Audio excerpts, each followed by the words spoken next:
remercie tous ceux qui sont venus ce mercredi, alors qu'il fait plutôt froid, moins qu'ailleurs, et toutes les organisations, associations et partis politiques qui ont accepté de participer et qui sont ici ce soir dans la salle. Donc évidemment c'est un meeting d'Ensemble 44, donc nous aurons d'abord une introduction de Catel Andromaque qui est militante d'Ensemble 44, pas mal investie sur la lutte de Notre-Dame-des-Landes, et elle fera une introduction sur les luttes locales et politiques et sociales dans le coin. Sera suivi par une intervention de la CIPA, Christian Grisolé, qui nous fera un petit topo de l'état des lieux de la lutte de Notre-Dame-des-Landes. Et on terminera, donc il sera normalement à 21h45 par l'intervention de Myriam Martin, donc qui est porte-parole, une des porte-paroles d'Ensemble au niveau national, et qui nous fera qu'elle racontera ce qu'elle a envie de raconter. Voilà, et je vous ferai tout au long de multiples annonces de manifestations, etc. Notons également que le livre-programme de Jean-Luc Mélenchon pour la candidature de Jean-Luc Mélenchon en présidentielle est disponible à l'entrée.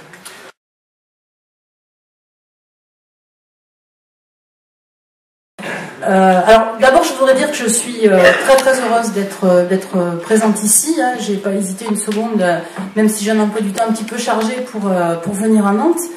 Et je voudrais commencer d'ailleurs, alors je sais que ça suscite des débats, entre nous, hein, la question de Notre-Dame-des-Landes, mais je voudrais dire deux choses d'abord. La première, c'est que d'un point de vue politique, symbolique, à l'extérieur de Nantes, et même du département, la question de Notre-Dame-des-Landes est devenue quand même quelque chose de très important à l'échelle nationale, je crois, voire plus, parce que c'est symbolique, de ceux qui décident, toujours d'un mot, hein, d'une part, des grands projets inutiles. Je suis convaincue qu'il faut se battre contre ces grands projets inutiles, parce que les enjeux aujourd'hui écolos sont d'une telle importance qu'effectivement Notre-Dame-des-Landes dans ce quinquennat, Hollande, sur lequel je vais bien sûr revenir, eh bien c'est le symbole de ce qu'il ne faut pas faire d'un point de vue démocratique, d'un point de vue écologique, bien sûr pour l'avenir, et ça met en exergue un paradigme pour moi qui est incontournable aujourd'hui si on veut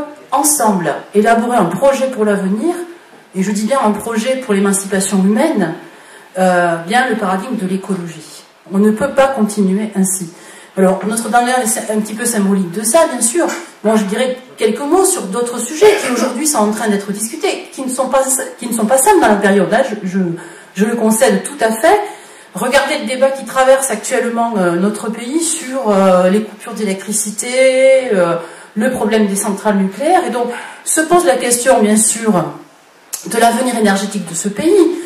Donc il faut poser aussi la question du nucléaire. C'est pas un secret ensemble, et pour ma part, c'est en tout cas la parole que je porte avec d'autres. Je pense qu'il faut sortir du nucléaire. On sait que c'est pas comme ça qu'on va le faire, mais si on veut pouvoir sortir d'une énergie qu'on ne sait pas maîtriser et pouvoir développer des énergies renouvelables, il faut commencer maintenant, il faut le faire de manière démocratique, avec des débats publics et avec l'implication de l'ensemble des citoyens, et il faut le faire pour qu'on puisse avoir des perspectives d'avenir. On n'a pas le droit, quelle que soit la position qu'on a sur cette question-là, on n'a pas le droit de ne pas se dire, eh bien, qu'est-ce qu'on va laisser à nos générations futures, à nos enfants, à nos petits-enfants pour plus tard. Ça, c'est une question qu'un élu politique, un dirigeant politique, un militant politique devrait se poser quand il fait de la politique. Ça, c'est très important. Donc, cette question-là, elle est primordiale. Elle est articulée aussi, bien sûr, à l'arme nucléaire, d'autant qu'aujourd'hui, cette question, elle revient à la surface avec les élections de grands démocrates à l'échelle internationale. Vous voyez de qui je veux parler. Bon, et des positions de la France qui sont très inquiétantes, hein, qui refusent effectivement de voter l'arrêt de la prolifération des armes nucléaires. Je pense que là-dessus, on est quand même nombreux à défendre l'idée que l'arme nucléaire, effectivement, doit être interdite, on doit arrêter, on doit aller vers du désarmement et pas l'inverse. Donc ces questions-là, elles sont fondamentales si encore une fois on veut discuter et élaborer des questions d'avenir et d'un projet, encore une fois, émancipateur. Première chose. Deuxième chose, je voudrais... Alors, il y a beaucoup de choses qui ont été évoquées par les camarades avant, de luttes qui, certes, se déroulent ici, avec des manifestations qui se déroulent ici, mais aussi ailleurs. Je pense en particulier sur la marche pour les droits des femmes, là, sur le 21 janvier. Je voudrais dire un petit mot. Alors, c'est pas simplement parce que je suis enseignante, parce que je rappelle que je suis élue, mais que je continue à travailler. C'est aussi notre conception ensemble des élus. Je suis enseignante dans des établissements qui ne sont pas toujours faciles, Donc je suis très attachée à la défense du service public, bien sûr, et en particulier à la défense des établissements en ZEP. Vous savez qu'aujourd'hui, il y a une modification des zones d'éducation prioritaire qui pour le moment laisse de côté les établissements du second degré que sont les lycées professionnels. La ministre dit on verra plus tard la liste de ces lycées qu'on remettra dans le label éducation prioritaire, sauf qu'en attendant, plus tard, j'aimerais bien savoir quand est-ce que c'est. Bon, parce qu'il faut vraiment être optimiste au Parti Socialiste pour penser qu'ils vont passer le cap facilement de mai 2017. Donc c'est très très inquiétant. Mais aujourd'hui, on a là aussi un autre symbole d'une politique qui n'a pas défendu les services publics, bien au contraire, et qui ne met pas les moyens là où il faut les mettre. C'est-à-dire que quand on a un service public de qualité, c'est qu'on met les moyens là où on a des enfants et des familles qui sont démunis, défavorisés. Ça aussi, je crois que c'est symbolique de la politique de ce gouvernement. Donc, moi, je vais bien sûr vous parler de la situation nationale et internationale. Je vais brosser cela à grands traits, je ne vais pas rentrer dans tous les détails, il y a un débat pour ça. Je vais parler aussi des élections, parce que je suis là aussi pour dire que notre mouvement soutient la candidature de Jean-Luc Mélenchon. Mais je vais commencer un petit peu quand même sur la situation française, parce qu'elle mérite quelques éléments. Bon, on a, je crois que c'est pas un scoop, hein, on a malheureusement, à la fin du quinquennat Hollande, parce qu'on arrive au bout du bout quand même, un bilan qui est catastrophique. Voilà, le mot catastrophique n'est pas très fort, c'est pas être polémique pour être polémique.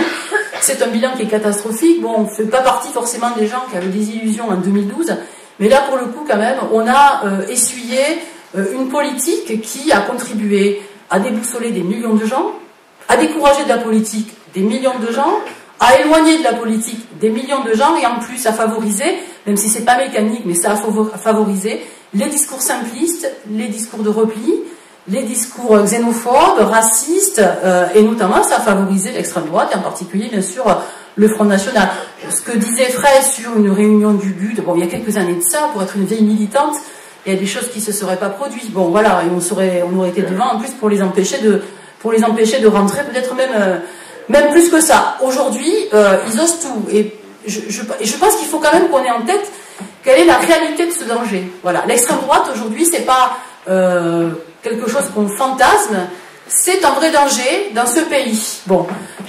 Et pour malheureusement le vivre, je dirais parfois presque au quotidien, hein, parce qu'on ne mesure pas, parce qu'ici, bon, ben, vous avez, je crois que je dis pas de bêtises, d'élus à la région du Front National, un peu, je sais pas, peut-être que je me trompe, hein, vous m'en excusez, j'ai pas encore l'image bien claire sur les 13 régions. Nous, en Midi-Pyrénées, on n'avait pas trop non plus l'habitude d'avoir des scores importants du FN, on les a eus cette fois-ci, je vous dis pas Languedoc-Roussillon.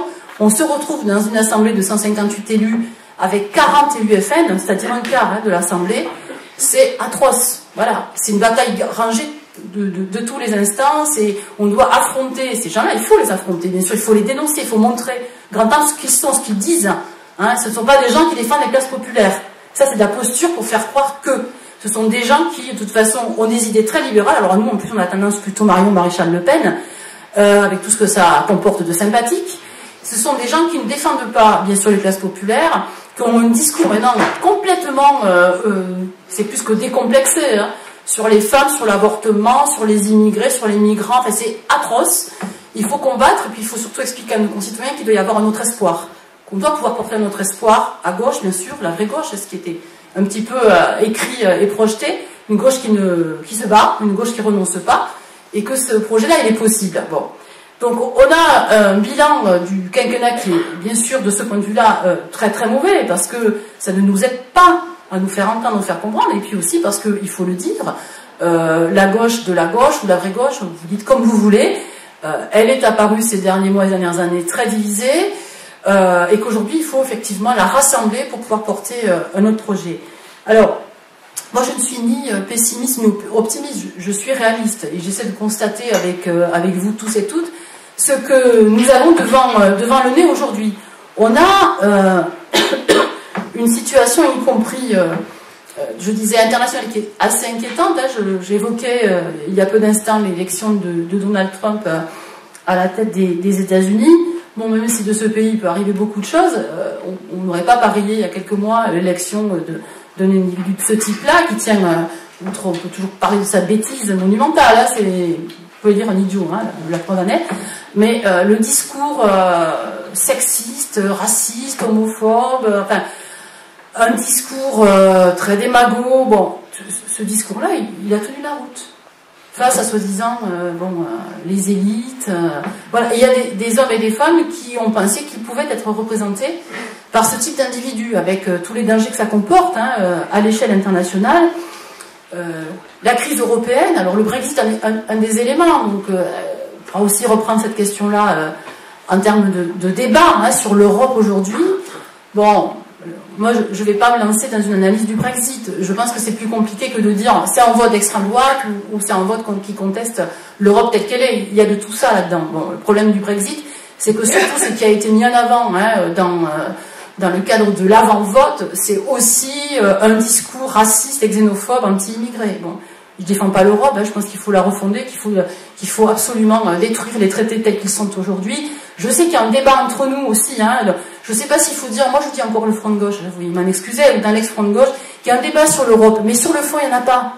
On est convaincu que cette Europe-là, elle ne va pas. C'est l'Europe des marchés, c'est l'Europe du capital, elle a oublié surtout de construire une Europe sociale, c'est pas une Europe de la coopération ou de la collaboration entre États de l'Union Européenne ou avec, par exemple, les pays du Sud et l'hémisphère Sud.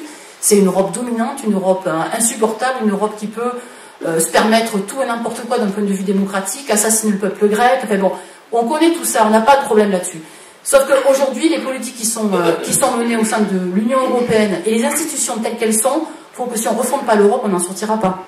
Voilà, c'est le débat qu'on doit avoir. On l'a déjà mené, par ailleurs. Moi, je l'ai mené par ailleurs dans les élections européennes, quand on expliquait qu'il fallait désobéir au traité, on sait très bien qu'aujourd'hui, il faudra le faire. Et si on veut refonder l'Europe. Pour revenir à la situation française, alors on vous parle beaucoup des primaires socialistes.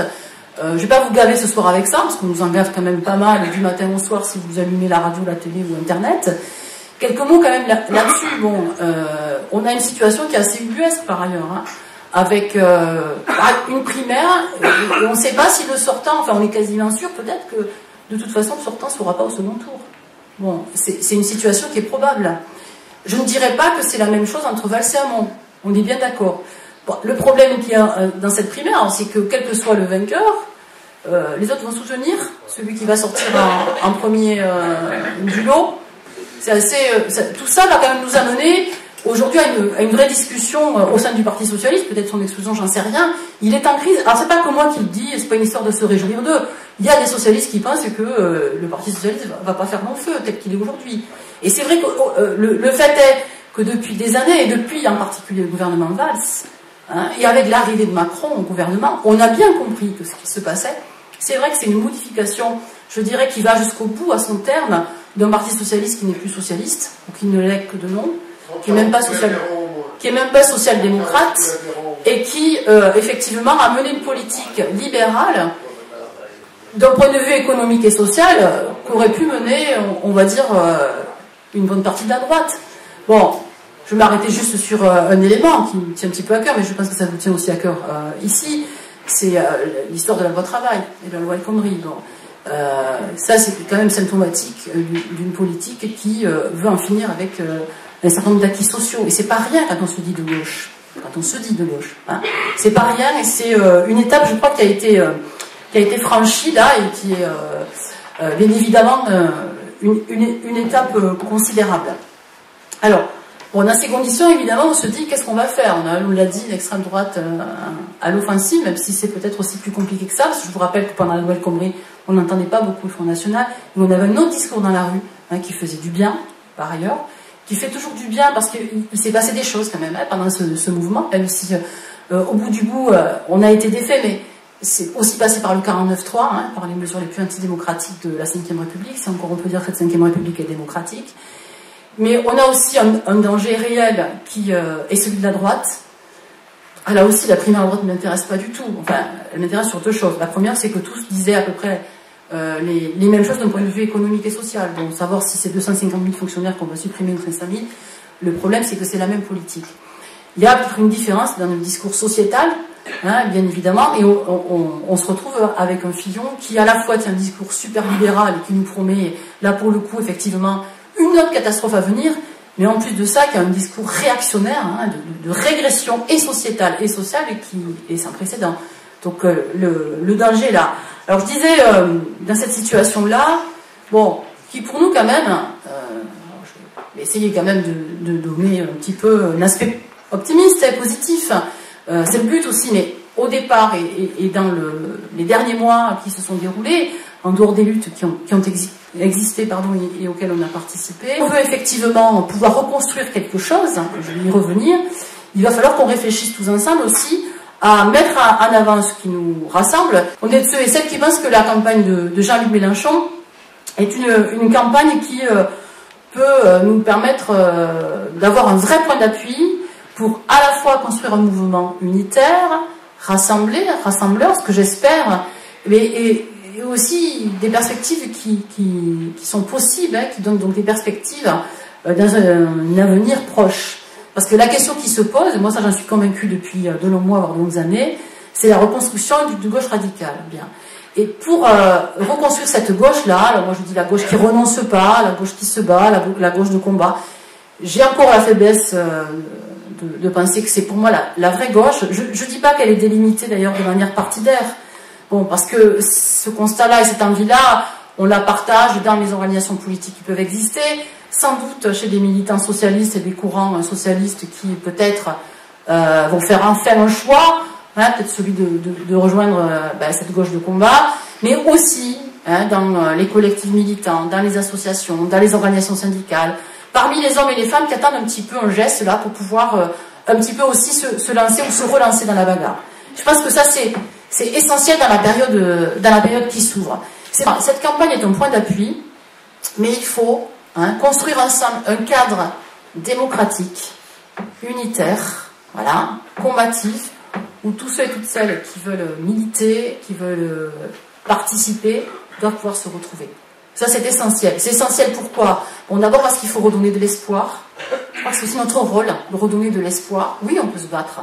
D'abord, il faudra se battre dans la rue. Il faudra continuer à se battre dans la rue. La résistance, elle passe aussi par le mouvement social, auquel on participe tous et toutes. Bien. Il faut se battre et il faut porter un espoir avec l'idée que, ben oui, il y a un projet alternatif. Oui, la diminution de temps de travail, c'est possible. Une révolution fiscale, taxer le capital, oui, c'est possible. Faire le choix des services publics, oui, c'est possible. Faire le choix d'une protection sociale de qualité, telle qu'elle devrait exister, même si elle est attaquée depuis des années dans ce pays, oui, c'est possible. Avoir des services publics performants, il est développé, créer de l'emploi dans ces services publics, oui, c'est possible. Aller vers la transition énergétique écologique avec sans doute des centaines de milliers d'emplois qui peuvent être créés. Il y a encore récemment des informations sur ce sujet qui sont très intéressantes, qui ont été données, qui montrent que c'est possible aussi. Eh bien, effectivement, ces éléments-là, on peut les discuter, les argumenter, les quantifier. Ils correspondent souvent en réalité à des choix politiques. Si, entre guillemets, la gauche est au gouvernement, ou les dirigeants politiques sont au gouvernement, n'ont pas mené ces politiques-là, c'est pas parce qu'ils pouvaient pas, hein. C'est pas parce que l'Europe les empêche d'eux, ils peuvent désobéir. C'est pas une petite puissance, la France, il faut pas se raconter d'histoire. C'est parce qu'ils veulent pas mener ces politiques-là. C'est parce qu'ils ont tellement été gangrénés par l'idéologie libérale, par la pensée dominante, qu'ils vont vous raconter que ce n'est plus possible. Bon, en réalité, c'est faux. Quand on regarde les dividendes au CAC 40, l'explosion des profits, l'argent public, ça je peux vous en parler, gaspillé et qui est distribué à des entreprises qui n'en ont pas besoin. Il n'y a pas que le CICE, par ailleurs, mais dans les régions, c'est ce qui se passe. Bien, on peut faire autre chose. On peut faire autre chose, on peut mener d'autres politiques. Ça, c'est à nous de convaincre que c'est possible. On a des outils, on a déjà un programme, on peut continuer à élaborer. Il faut aussi une volonté politique, Atel l'a dit tout à l'heure, et ça, c'est vrai, c'est important aussi. Cette volonté politique, nous, on l'a. Voilà, on veut la partager avec les autres. On veut convaincre que, si on veut s'organiser, il faut pouvoir le faire en articulant, en associant organisations politiques, collectifs militants, syndicalistes, associatifs. Il y a en Europe des expériences qui ont prouvé qu'on pouvait s'organiser différemment. On n'est pas obligé de passer par un parti politique, mais on n'est pas obligé non plus de cracher dessus. Je crois que ça serait ridicule de faire ça. Il y a des expériences qui sont très positives de collectifs militants. Il y a eu des expériences nouvelles qui nous ont tous aussi percutés, intéressés, dans lesquelles on s'est un petit peu plongé, je pense que c'est Nuit debout, notamment pendant la loi El Khomri. Il y a des organisations politiques qui existent, qui ont une histoire, avec des militants qui remettent en question un certain nombre de données, comme la manière de s'organiser, etc. Mais tout cela est possible, il faut de la volonté, voilà. Et je dis ça pourquoi? Parce qu'on n'a pas le droit, à l'erreur, on n'a pas le droit d'échouer. Si on veut, et moi je pense que c'est le plus important, c'est pas de convaincre ici forcément les militants qui doivent être assis en face de moi, c'est d'arriver à convaincre à l'extérieur qu'il faut renouer avec l'action politique, nos concitoyens, nos collègues de boulot, nos proches, notre famille, en disant mais oui, tu as le droit aussi de participer, tu as des choses intéressantes à dire, tu peux venir les dire avec nous. Il ne s'agit pas que de coller des affiches et de distribuer des tracts, il faut participer. Bon, et je vais finir là-dessus, et ça c'est très important aussi, si on veut pouvoir continuer, parce que pour nous c'est la même chose, c'est la même période, dans le cadre et des présidentielles et des législatives. C'est-à-dire qu'il faut que dans la dynamique qui se crée, qui j'espère va s'amplifier, et on va tout faire pour que ça soit le cas, eh bien on puisse avoir la même dynamique dans la suite de ces présidentielles que seront les législatives, pas parce que je suis électoraliste et que je rêve d'être élu, parce que moi de toute façon je ne compte pas me présenter, mais parce que je pense qu'effectivement, si on a une dynamique sur la durée, qui se poursuit avec la même volonté d'unifier, de rassembler de manière radicale et démocratique, on va pouvoir peut-être effectivement créer une surprise. Mais il faut ça, il faut articuler les deux. Je crois qu'on ne peut pas avoir un schéma différent entre ceux qui ont soutenu Mélenchon au premier tour et au deuxième tour des présidentielles à l'Érévon, et puis après aux législatives, faire autre chose. Ça serait quand même assez étrange et incompréhensible, disons à une échelle de base, ça ne serait pas compris. Ça a été déjà reproché dans le passé. Je ne veux pas revenir sur les expériences malheureuses du Front de gauche. Ça a été reproché à juste titre par des hommes et des femmes qui ont fait confiance, qui voulaient, qui y croyaient. Donc on n'a pas le droit à un moment donné de décevoir. On n'a pas le droit, pourquoi? Parce que les dangers que j'ai évoqués dans mon introduction, ils sont réels, ils existent. C'est pas une vue de l'esprit, un fantasme de gauchiste. Ils existent, ils sont devant nous, ils sont même déjà là, et que pour contrecarrer ce projet, il faut un beau projet qui rassemble, qui unifie, et un beau projet qui soit émancipateur pour tous et toutes et qui redonne de l'espoir, bien évidemment, et qui fasse rêver, oui, l'utopie, parce que l'utopie, c'est aussi un objectif qui peut nous faire rêver et qui peut nous donner envie de nous battre et de nous lancer dans le combat politique. C'est ce qu'on invite bien sûr à faire, nous ensemble bien sûr, mais avec d'autres, avec tous ceux qui ont rejoint cette campagne de la candidature de Jean-Luc Mélenchon. Bon, l'unité est un combat, le chemin est étroit, mais notre optimisme, notre volonté sont intactes pour pouvoir mener ce projet à bien aux élections, mais aussi au-delà, parce que la lutte continuera de toute façon. Après les élections, il faudra continuer à se battre. Je vous remercie.